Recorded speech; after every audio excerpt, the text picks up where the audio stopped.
Karakteristik wilayah Indonesia. Letak astronomis Indonesia. Secara astronomis, Indonesia terletak pada 6 derajat lintang utara sampai 11 derajat lintang selatan dan 95 bujur timur sampai 141 bujur timur. Letak geografis Indonesia.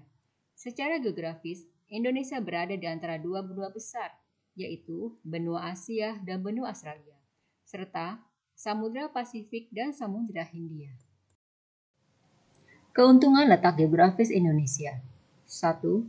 Terletak di jalur perdagangan internasional.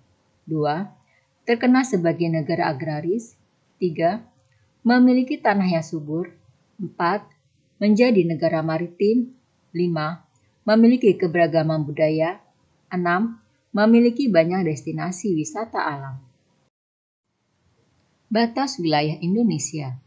Sebelah utara berbatasan dengan negara Malaysia, Singapura, Filipina, dan Laut Cina Selatan. Sebelah selatan berbatasan dengan negara Timor Leste, Australia, dan Samudra Hindia.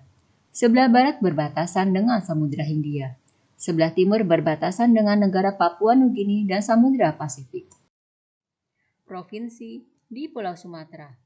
Nangro Aceh Darussalam, beribu kota Banda Aceh. Sumatera Utara, beribu kota Medan. Sumatera Selatan, beribu kota Palembang. Sumatera Barat, beribu kota Padang. Bengkulu, beribu kota Bengkulu. Riau, beribu kota Pekanbaru. Kepulauan Riau, beribu kota Tanjung Pinang. Jambi, beribu kota Jambi. Lampung, beribu kota Bandar Lampung. Dan Bangka Belitung, beribu kota Pangkal Pinang. Provinsi di Pulau Jawa. Banten dengan ibu kota Serang. DKI Jakarta dengan ibu kota Jakarta. Jawa Barat dengan ibu kota Bandung. Jawa Tengah dengan ibu kota Semarang. DI Yogyakarta dengan ibu kota Yogyakarta. Dan Jawa Timur dengan ibu kota Surabaya. 5 pulau terbesar di Indonesia adalah Pulau Papua, Pulau Kalimantan, Pulau Sumatera, Pulau Sulawesi, dan Pulau Jawa. Musim di Indonesia. Musim hujan. Periode yang memiliki jumlah curah hujan yang besar terjadi antara bulan November sampai dengan bulan April. Musim kemarau. Periode yang ditandai dengan jumlah curah hujan yang kecil sekali sampai sama sekali tidak ada hujan. Terjadi antara bulan Mei sampai dengan bulan Oktober. Musim pancaroba, yaitu peralihan dari musim hujan ke musim kemarau dan dari musim kemarau ke musim hujan. Terjadi antara bulan Maret-April dan bulan September-Oktober.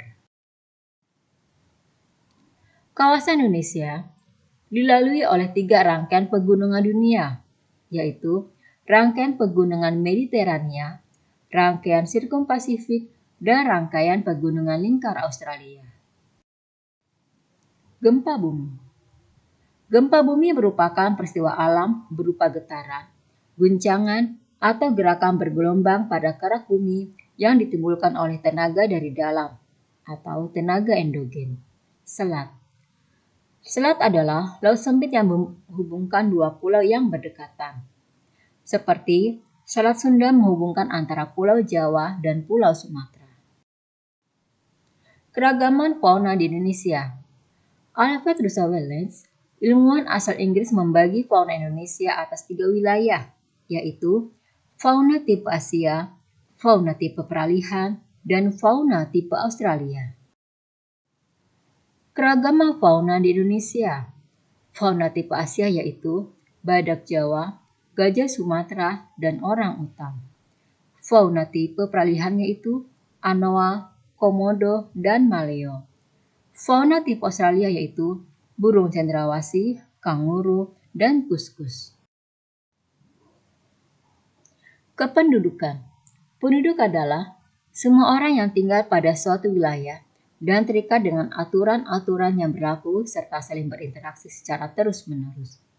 Sensus penduduk adalah proses pengumpulan, pengolahan, dan publikasi data kependudukan. Sensus penduduk dilaksanakan setiap 10 tahun sekali.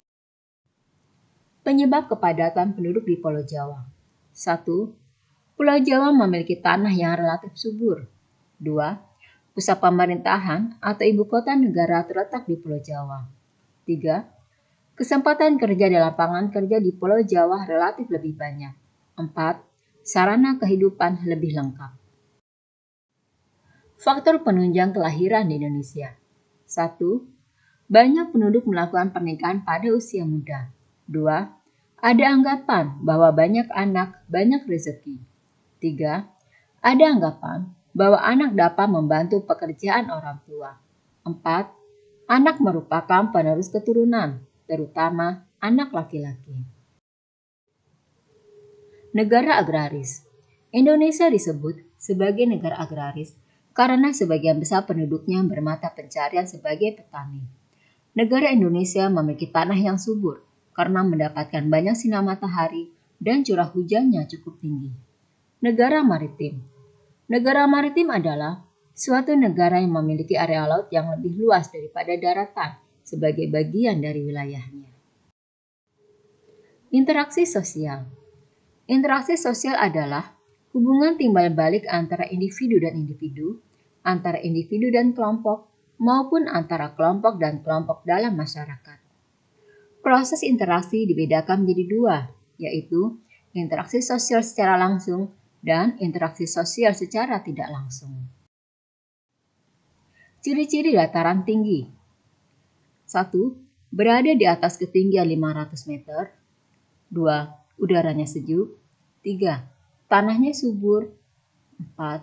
Bisa ditemui teras sering atau persawahan yang dibuat berteras. Ciri-ciri masyarakat dataran tinggi. Penduduk di daerah dataran tinggi umumnya bermata pencarian sebagai petani, peternak, pedagang, dan pekerja perkebunan. Ciri-ciri dataran rendah. 1. Mempunyai ketinggian tidak lebih dari 200 meter di atas permukaan laut. 2. Suhu udara berkisar antara 23 sampai 28 derajat Celcius. 3. Memiliki aliran sungai. Ciri-ciri masyarakat dataran rendah. Keanekaragaman aktivitas penduduk menunjukkan adanya heterogenitas mata pencarian penduduk. Mata pencarian penduduk di daerah dataran rendah antara lain adalah petani, pedagang, buruh, pegawai, kantor, peternak unggas, dan lainnya.